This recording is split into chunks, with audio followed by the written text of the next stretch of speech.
ঠাকুমা একটু সাইড আসবেন, একটু সাইড আসবেন, সাইডে কেন? আসেন একটু, ও বাবা, কেন? আসেন না।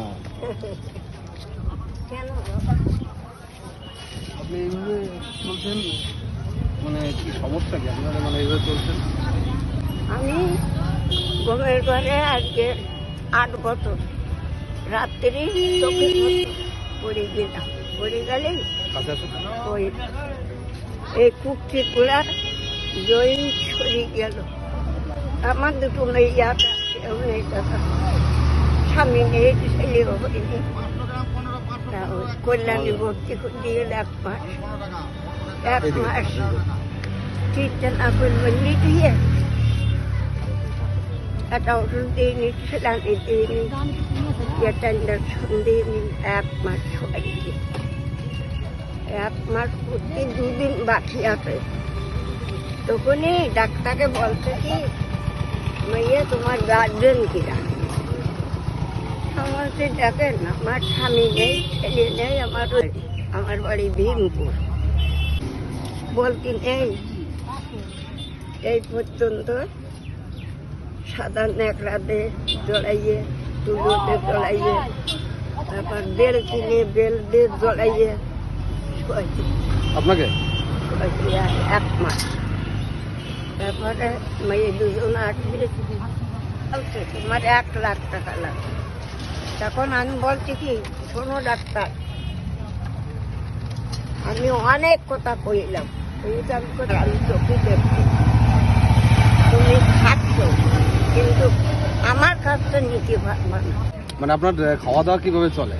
ওই আমি দুটো রান্দি খাই, আর দণ্ডে করে নিতে। আচ্ছা, মানে টাকা পয়সা ওই ভিক্ষা করে। ভিক্ষার উপরে। আপনি কি এখন ভিক্ষা করছিলেন? হ্যাঁ, ভিক্ষা করতে এলাম। আর রোববার ভিক্ষা হয়েছে? ওই এখানে কি করবো? তাহলে এখন আপনি কি আরো ভিক্ষা করবেন? না, আমি বাড়ি যাচ্ছি। বাড়ি চলে যাচ্ছেন? আচ্ছা, হয়েছে, ভিক্ষা হয়েছে তো কিছু? ওই হয়েছে অল্প। হ্যাঁ, কেউ নেই দাদা, আমি একা।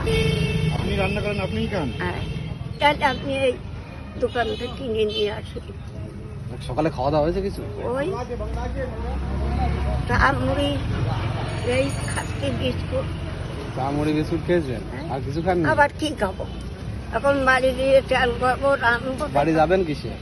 বাচ্চা বাসে? আচ্ছা, বাতালারা জ্ঞান করে ও কাকা। পয়সা নাই বাচ্চারা? আর 8 বছর ভেঙে 7 বছর গাড়িতে যাচ্ছি, কোনোদিন নেয় না। কাল এক কন্ট্রাক্টর আমার সাথে খুব গোলমাল ফুটিছে। আপনার সাথে হ্যাঁ, কালকে? হ্যাঁ, নবই না। তো বললেন না যে এরকম আমি একটা অসহায় মানুষ, আমাকে কেন এরকম চাপ দিচ্ছেন? বললাম 20 টাকা লাগবে, তাও আমি টাকা দিতে গেলাম নেলে। যাই হোক ঠাকুমা, আপনার কথাগুলো খুব শুনলাম। আপনার বাড়িটা ভীমপুর কোথায়? দাসভোটপাড়া। আচ্ছা ঠিক আছে, আপনার এটা নিয়ে এলাম।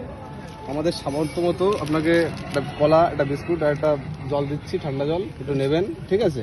আর আপনার ভিক্ষা করা লাগবে না, আমাদের সাধ্য মতন আমি কিছু দিয়ে যাচ্ছি, আপনি বাড়ি ফিরে যান, ঠিক আছে? রাখেন, কলাটা রাখেন। দাদা আমার কাছে লাগবে। আমি যাক ঠাকুমা, রাখতে পারেন, আর ভিক্ষা করবেন না, এখন বাড়ি চলে যাবেন, ঠিক আছে? আপনার বাড়ি কোথায়? আমি ঠিকানাটা দিলে ভালো হতো। দাসঘোষপাড়া। হ্যাঁ, দাসঘোষপাড়া, দাস ঘোষপাড়া। ওই কালীতলাতে ভিতরে দিয়ে জিজ্ঞেস মানে করবেন যে ভীমপুর আমি বাজার?